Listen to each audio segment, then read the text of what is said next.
নমস্কার, আমি অ্যাস্ট্রোলজার এবং বাস্তবিক জ্যোতির্ময় আচার্য।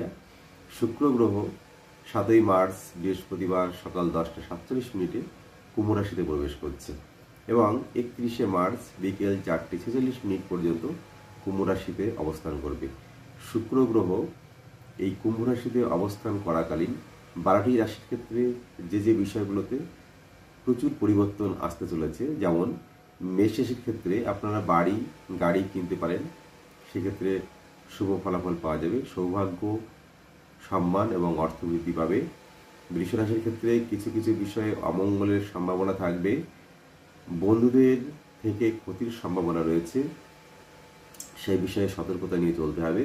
মিথুন রাশির ক্ষেত্রে নতুন বস্ত্র লাভ হতে পারে, মানসিক আনন্দ লাভ হতে পারে, অর্থ লাভ হতে পারে।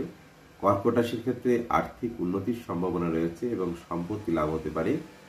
সিংহ রাশির ক্ষেত্রে ব্যবসাতে ক্ষতি হতে পারে, পার্টনারের সঙ্গে ঝামেলা হতে পারে, ব্রেকআপ হতে পারে, স্বাস্থ্য সমস্যা হতে পারে। কন্যা রাশির ক্ষেত্রে আইনি সমস্যা হতে পারে, শত্রুতা বৃদ্ধি পাবে এবং মানসিক দুঃখ ভোগ হতে পারে।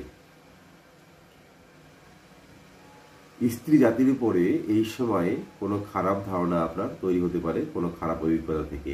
তুলা রাশির ক্ষেত্রে পুত্র লাভ বা সন্তান লাভ হতে পারে। যারা এই সময়ে পুত্র বা সন্তানের জন্য প্ল্যানিং করছেন, এই সময়টি কিন্তু ভীষণভাবে শুভ। তুলা রাশির জন্য নতুন প্রেম তৈরি হতে পারে, ব্যবসাতে উন্নতি লাভ হতে পারে। বৃশ্চিক রাশির জন্য আর্থিক উন্নতি, গাড়ি ও বাড়ি ক্রয় করলে শুভ ফল পাওয়া যাবে, সম্পদ লাভ হতে পারে। ধনুরাশির ক্ষেত্রে সকল বিষয়ে সাফল্য লাভের সম্ভাবনা, সম্মান বৃদ্ধি পাবে। মকর রাশির ক্ষেত্রে আর্থিক উন্নতি লাভ, পরিবারের উন্নতি এবং বিলাসিতা অনেকটা বৃদ্ধি পাবে।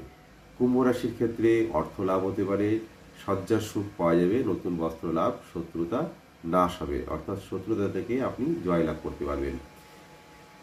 মীন রাশির ক্ষেত্রে আর্থিক উন্নতি লাভ, সজ্জার সুখ লাভ, কর্মে উন্নতি, মানসিক সুখ লাভ হতে পারে।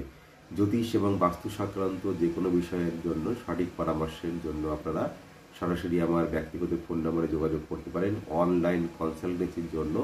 এছাড়া স্থায়ী চেম্বার রয়েছে মাঝিগ্রাম থেকে 6 কিলোমিটার ডিস্টেন্সে পাঁচগড়ে আদিত্য ঘোড়া হাই স্কুলের পাশে, সেখানেও আপনারা নিয়মিত আসতে পারেন। সকলে ভালো থাকবেন, সুস্থ থাকবেন।